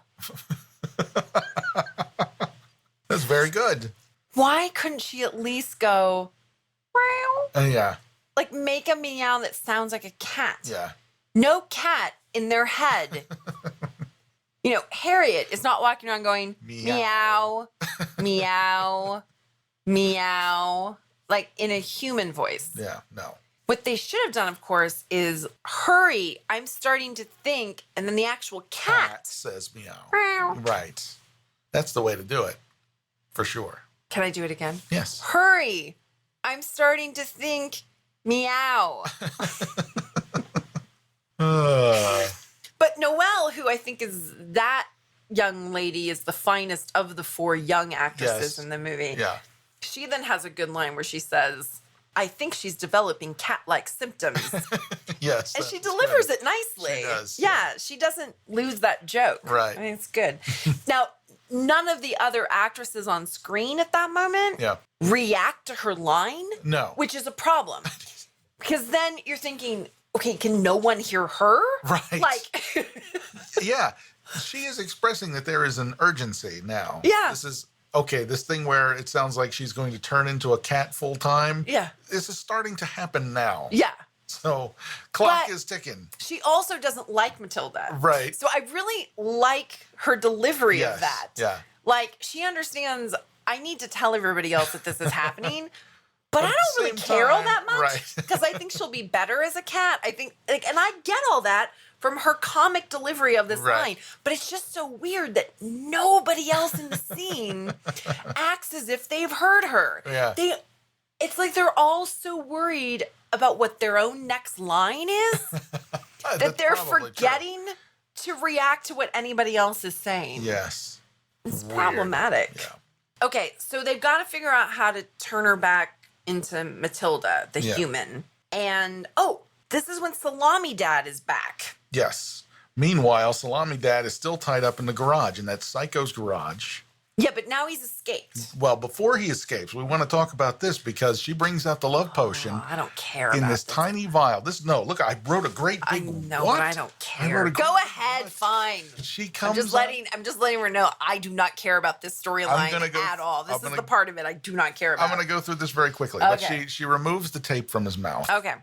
And then she says, okay, I've got this. You're going to have to drink this. And it's this tiny little vial. Yeah. And he says, grape juice? Why would that be grape juice? Why would that be grape juice? No. In this community, it is Yeah. sold. Grape juice is sold in tiny vials. If it was in a grape juice bottle, then yeah, that would be a legitimate thing to say. But why would he take a look at that stupid little Even thing? if it was in a juice glass. Exactly. Yeah. Anyway, he drinks it. It doesn't work, but he knows enough to pretend that it did work so that she will untie him. And she's like, oh, I'm going to pack and we're going to move to South America first thing in the morning and we're going to eat fresh fruit on the beach every morning. Yeah. It's such a weird thing to say. And he escapes. Is she supposed to be from South America? Maybe. Her accent is It's not so that at all. strange. No. No. But so he escapes. He knocks on his own door. Nobody is home. He runs down the street. So the fact that he knocks on the door confirms that he doesn't have his keys, so he's not getting in his car. He's running. Next thing you know, he shows up at the witch's house. This is how we know that they're in the same neighborhood. Yeah, because he's... What drives me crazy about when he arrives at the witch's house is he's just pounding on the door. He doesn't say anything. He doesn't say a word. He's just pounding on the door. And Sabrina, I think, opens up the door, sees that it's him, slams the door in his face. She doesn't say anything. He doesn't say anything when she opens the door. Then Phoebe goes. Yeah, they say it's for you. They say it's for you. Then Phoebe goes, opens the door. He doesn't say anything. She doesn't say anything. She slams the door. There's no dialogue. He's just pounding on the door. Open up, it's me. Yeah. I need your help. There's a No, crazy lady. In the lab in like the 5 to 10 minutes we're talking about here, Yeah. the director decided all of a sudden that it was a farce. And it's doing all this stuff with doors opening and slamming. And people I think, being directed to have like surprised expressions and Yeah. stuff, but they're not Yeah. because they're just not good actors. Right? There's none of that. No. So, but I think that's maybe what the director was trying to do. It doesn't come across that way. It just comes across very weird. Right. It's just people opening and slamming doors. No, I get it. Yeah. But I'm thinking that was the intent. Anyway, So now that Salami Dad is back, yes. we learn a new fact that we didn't know before, Okay. which is that a witch can sense someone else with witch powers in her area. Okay. Yeah. Okay. So what they're saying is, okay, so there's a couple of interesting things about this. One is that they need a spell book. Yes. Well, because they figured out that the spell book they do need to turn Matilda back into Matilda, they don't have. Right. They have like all the volumes except for this one.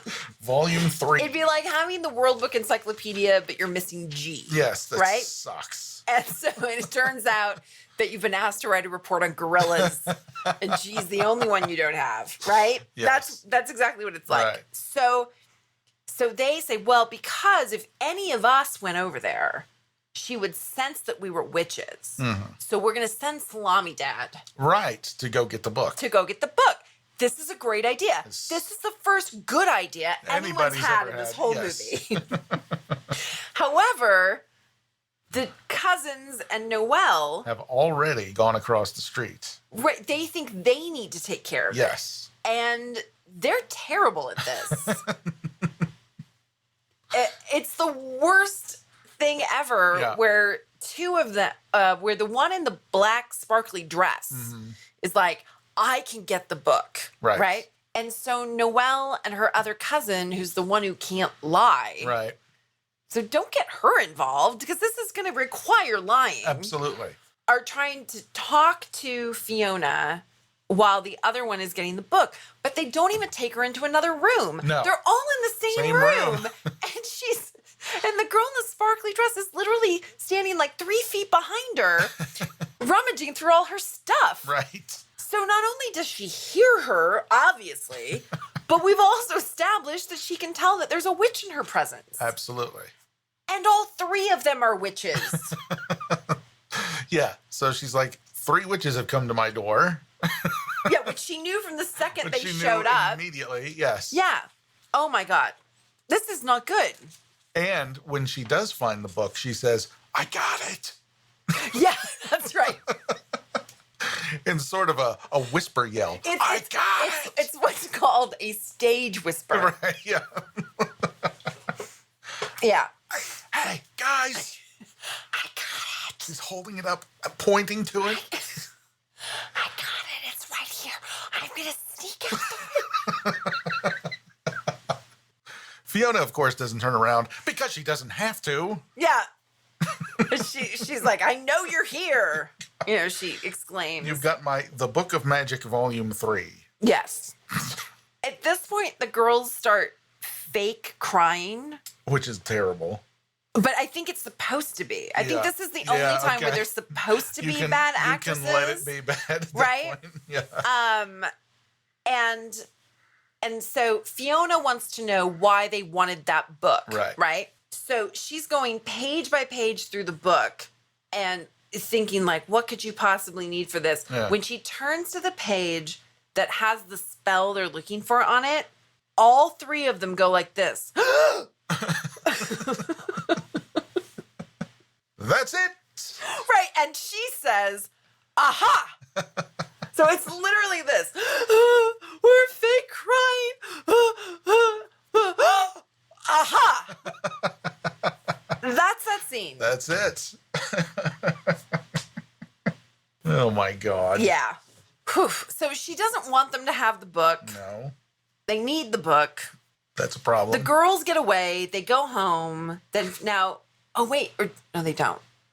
Fiona does some kind of weird thing where she feeds the one girl a ton of candy, which I don't understand. I think it's to understand, to try to get an idea of what they're doing there, why they need it, or something like that. I didn't get that scene. I know that she's like, which one of you likes candy? And so they give the one girl that. It's the girl who can't lie. Right. They give her a bunch of candy and she's talking to her. And, I think it's truth candy. Like candy with a spell on it. Maybe. I don't know. They don't tell us. No, they don't. But that girl does a good job of eating all that candy really fast. Sure. Maybe that was something she had to do in her audition. She like pours it down her throat. She's like, ah. Because it's in this weird long candy dish. It's weird. She just like turns it upside down and drops all this candy into her throat. Ugh. But Phoebe comes to the witch, to Fiona, Yeah. and is begging her to help them. Yeah. Right? And, I need this book. I desperately need this book because, I'm going to turn my daughter back into a human. Right. She's been a cat. Yes. And, what's interesting is that this is when Fiona says, well, if the cat, Fiona gets very confused because she can sense witches because she is a witch, Yeah, right? Right. And she thinks that if when she had Moo Moo in the house, but Moo Moo was Matilda, she says, I don't know why I couldn't sense her. No one corrects her and tells her Matilda's not a witch. Right. Yeah, that's a good point. She's like very bothered. Mm-hmm. Like, why couldn't I figure sense this her? out? Why Yeah. didn't I know that the cat had a girl's essence inside it or something? I'm like, Matilda's not a witch. It's so obvious why you didn't know. Right. Why would you? But nobody corrects her. That was so strange. Yeah. But Phoebe's saying, she says, it's something I can't live without. Meaning, I need this book because I need the spell because I need to get Matilda out of there. Yes, transfigure her back into a girl, right?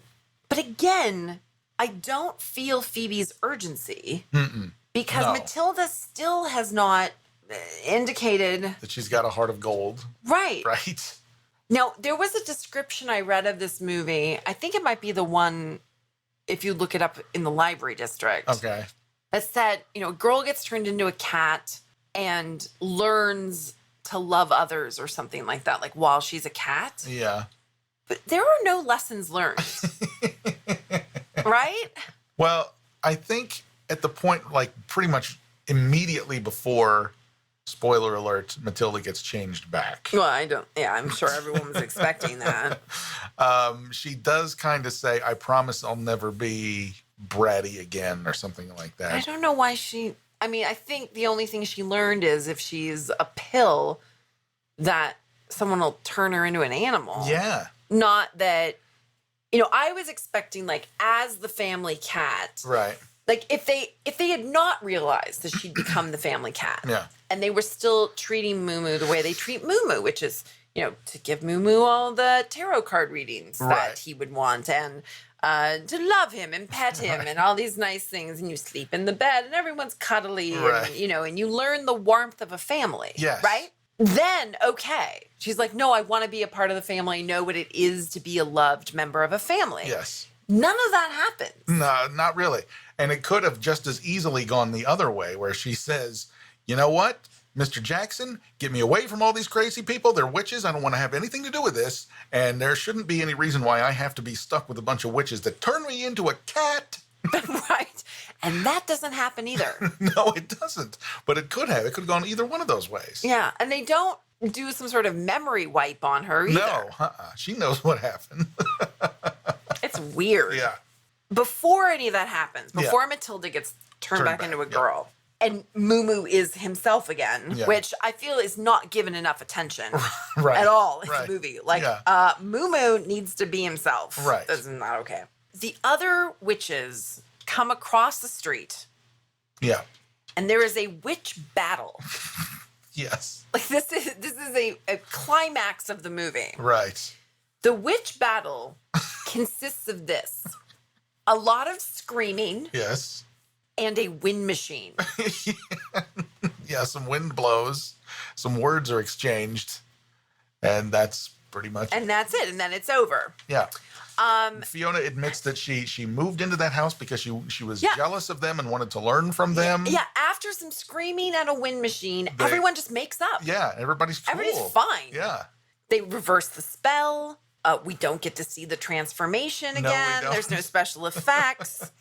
But Fiona says, no, I came here because I admire you and I wanted to be like you and learn from you. Right. And you have been mean to me ever since I got here. It's because you're taking all my business. Yeah. Right. Right. They explained that. Yes. They're like, well, and we thought you were a fraud. Yes. But now that we've established that a witch can tell if another witch is around, then why wouldn't they know? Why did they assume? they should have known. They should have known. The logic of this, there's no logic to it. No. And none of it holds together. There should have been something to that witch battle. There should have been like some people turning people into other stuff and like knocking stuff down, blowing up trees. Knock some props over or something. Making a lightning strike here and there. Make it day, make it night. Make it day, make it night. They seem to be able to do that. Yeah, see? It's dumb. Okay, so everyone's fine. Matilda gets turned back. Everything's fine. Now it's 1 year later. Okay. I hate this 1 year later. I hate this so much. The 1 year later thing, I hate it so much. It's so terrible, stupid. Oh, it's so bad. It was such a waste of 3 minutes of film. So, one thing we didn't mention was when Mr. Jackson gets the love potion. Yeah. Right? that there's reason for us to believe that Aunt Felicity also got Yeah. some love potion, because now she keeps saying that she thinks he's kind of cute. Right. He's not. No, he's way too old for Felicity, first of all. And not terribly attractive either. Like, it would be one thing to be an older man, but to be Right. very handsome. Right. You know, a sort of silver fox or something. Yeah. But he's not. No. And he's not dressed well. No. Like, there's nothing. She's a very attractive, like, 30-year-old woman. Yes. There's with witchly powers. Right? Yes. I don't know what. Okay. So 1 year later, it is Aunt Felicity and Mr. Jackson, and they are making out on the porch Yes. of the witch's house. Right. As if it were 1 day later. Yes. A year later. Come on, please. Yeah. I don't know why this is a year later. I don't either. But what I was hoping for with the year later, okay, because they show that, okay, they show those two having a moment on the porch, and the girls are all kind of watching and giggling. And Yeah, the girls are giggling. They've got Moo Moo. They're all, like, all 3 girls are touching Moo Moo, or Yeah. 4 girls. Yeah. All 4 girls are touching Moo Moo simultaneously, and this cat's trying to get away. Right. The cat Totally. is like doing that thing where it like tries to dislocate its shoulders Right, and to like slink slink out, away. yeah. And at least one of the actresses has been informed, do not let let this the cat. get away from you. But they're giggling and they're smiling. Yeah. And it's all supposed to be, you know, genteel. Right. But all I can focus on is that the cat's trying to get away. Right. Because how many times have they shot this? Like, course. probably the first time they did it, Cat was okay. it's a very amiable cat. Sure. You know, and was like, oh, I'm being petted. This is Right. nice. And then it's like, I'm ready to go. Take 6. No, come on. This is No, over. I am done here. Right? I have a theory about this making out Yeah. thing. Yeah. Once I found out that he was an executive producer of the movie, Yeah. it all became very creepy Uh-huh. to Yeah. me. Yes. Yeah. It's like, oh, I'm gonna put this scene in there. And none of the other actors in the movie are in this scene. No. What? This was filmed months later. What happened to Miss Petunia Dorothy? This is why I have a problem with 1 year later, because I wanted to see what happened to Miss Petunia Dorothy. Should have been sitting in prison because she roofied and kidnapped a guy. Yeah. So she should be in prison. I would like to see her appear on the next season of Orange is the New Black. But so there's no reference to that at all. I want to see what has happened with the relationship between the witches and the Fiona across the street. Have they gone into business together? Is she learning from them? Are they you know? And what has happened with it appears, it suggests with all the girls together that they're all cool with each other now. So Right. And that maybe Mr. Jackson and Felicity got married. maybe. We don't know. We can't really tell. They're just making out. Yeah.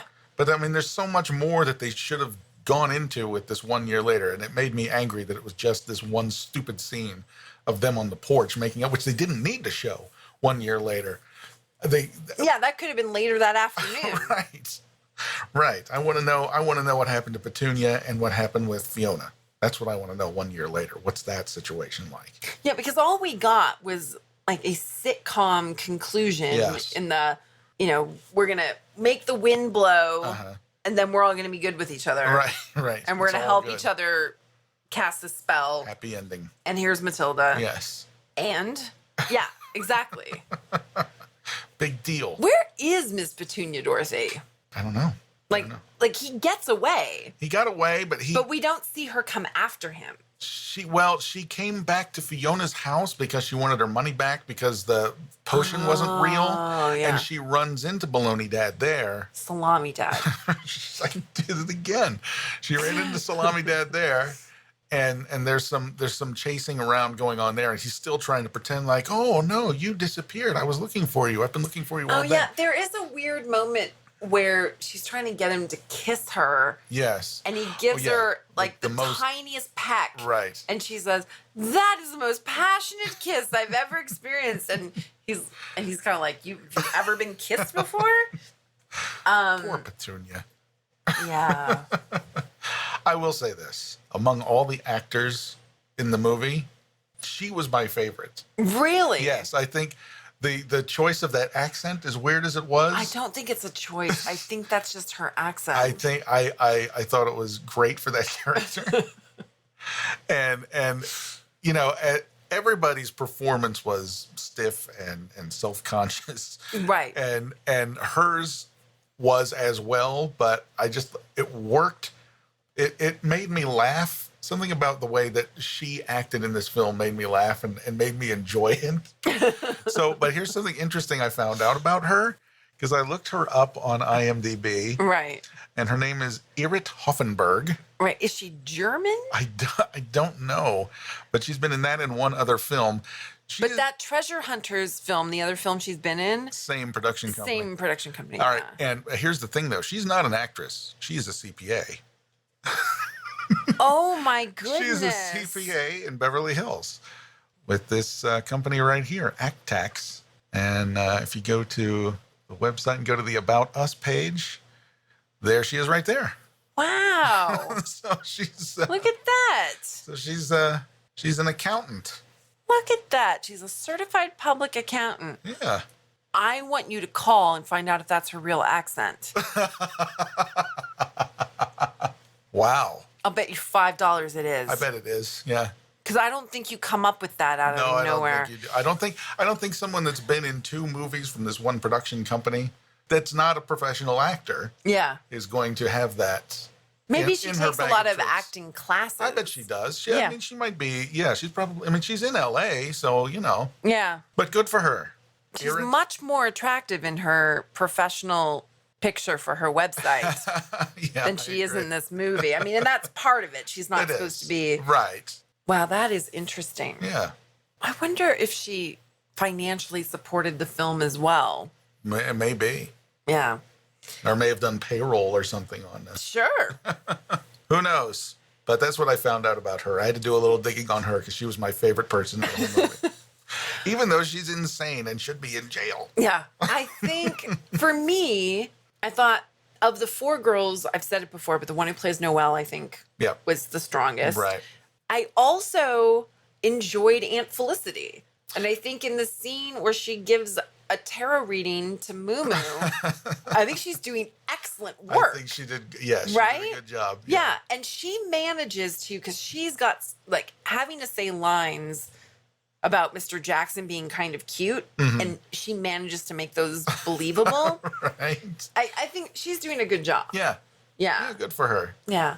I would have liked to see some other things. Like, I wish there were another male character that, you know, I don't know if that's Sabrina's ex-husband or just like a cute delivery guy who ends up somehow in the mix. Yeah. You know, if this is really going to be a farce. Right. You know, and that's who we want Aunt Felicity to be with. But she's accidentally taken some of this love potion. I gotcha. And the first guy that she saw was Mr. Jackson. So. Instead of the guy she actually has a crush on. And so then they've got to fix that. You know, I mean, I feel like there's so many other possibilities. Yes. Right? I would have liked to know a little bit more about who all those other customers for Fiona are and what they wanted, like a montage of all their requests or something. I think would have been interesting. Yeah, like a little montage scene. Because there is a weird scene where they're in like a waiting room area kind of. Yeah. And she, so apparently the way Fiona works is she doesn't take people in the order they've come. No, this was weird. She stands amongst them, and whoever she gets a feeling from, she points at them, and it's very ominous. Yes. And then she invites them in. Come with me. And then kicks one lady out. You get out of here. Yeah, I love that. That was great. That was great. And I actually think that actress was fine. She was fine. Yeah. She I think has more credits than a lot of the other people in the movie. Yeah. And I was going to say, if anyone could be accused of overacting in this movie, it's her in a couple of scenes. Well, they tell her she's the bad witch. She's the bad witch, and she chews the scenery a bit. She gets angry and evil, and and there's actually one part where she's it seems like, I don't know if this is really happening or not, but it seems as though they're distorting her face in some way to make her mouth look big, or her face, or like they're doing something. Did you not notice No, that? I did not notice that. I think that was your TV. It might have been my TV, but it looked like they had distorted her face in some way. They definitely told her to scare the girls. Yeah. You know, and I think she did that well. Yeah. There's also a scene where Phoebe is looking for her husband, and she encounters the long line of women outside of Fiona's house. And Fiona comes out and points at Phoebe and says, like, "You are looking for something," you know, in her whatever accent she's doing. Yeah. And that's also disconcerting, you know? So when there's that quick switch at the end and she's like, "No, I'm your biggest fan." You know, I only moved here so I could learn from you. You know, I mean, it's honestly like that. It goes from, It really does. It goes from, "I have stolen your cat" to "No, I just want to be a good neighbor." You know, and it's that fast. Yeah. Yeah. That's immediately after the anticlimactic witch battle, which is over just as quickly as it starts. It's almost so fast. It's almost as quick as the duel between the Baron and the King of Cats. Because that's over almost immediately too. Yeah, only in the witch battle, nobody's won. Right, exactly. Yeah, it's just like, oh, we are evenly powered. Right. And so we shall be friends. Yeah. Yeah. Yeah. It's insane. just wraps up. Yeah, and we're going, what about all the felonies that have been committed? Or, you know what could have been cool is if it turned out that Fiona was really Matilda's mom. Oh, wow. Right? Crazy. Yeah. Right? That could have been something. I really wanted the ending to be that Matilda found out she had powers. That would have been, see, that could have been something. Right. Yeah. I don't know. Or Phoebe gives Petunia her comeuppance, you know? Like, turn Petunia into a pig. Her name's Petunia. Well, yeah. Right? Yeah. Like, that could happen. You turn her into a pig, and then you just take over her house and turn that into a fortune-telling business. Wow, a third one on the same block. Or that's where Mr. Jackson and Aunt Felicity move in. They move in there into their own house. They don't need to hang out with Aunt Sabrina anymore and her kids. They Yeah. need to see. A year later. They're on Aunt Sabrina's porch and they're making out. You should get their own place. I mean, Mr. Jackson's a social worker or something. He's got money. Yeah, he's vested in county government. He's buying cheeseburgers and He's stuff. got a good retirement plan. Everything's going to be fine. Yeah. No, God. But is it worth rewriting this? I don't think so. Yeah. No. I mean, I think the bare bones of something may be there, but they were not ready to make this movie. They were not. No, this was a rough draft that they filmed. Yeah. They filmed a rough draft. First, we'll turn the kid into a random sheep, and then a random duck, and then the same cat that lives in the house. Well, I'm still stuck on the idea that if they had turned her into a pig, nobody would have been mad. Well, yeah, but that sheep, duck, cat thing, like, oh, mom's now we're going to have to go tell mom, and we're going to have to take our punishment. Now we've got a problem. Yeah. What? Do you recommend people watch this movie? Absolutely not. Don't watch this movie. What do you think, Harriet? During the movie, she was rubbing her chin on the corner of the table. So that's what she thinks about it. I would also like to point out, if you get out the DVD box that you have right there, it says right up there in the corner, it says, what does it say? "Let the magic meow you." Right. And we talked about this. There are 3 girls and a cat on the box. This too. This is not the cat in the movie. No. 2 of the 3 girls are in the movie. Yes. One of them, we don't know who that is. She is not in the movie. On IMDb, if you look up the Moo Moo and the 3 Witches, it's a different poster that just has a picture of a cat. It's still a different cat, and it's a different cat from that cat. Oh, that's true. But it's the same tagline. Yeah, let the magic meow you. Is that supposed to be like wow you? Let the magic wow you? I don't know. That's a weird poster with those witch hats on it. Yeah. 3 witch hats. Wow. This is weird. Yeah. Very strange. Okay. But well, yeah. I'm done talking about it. Me too. Don't watch it. No, don't watch this.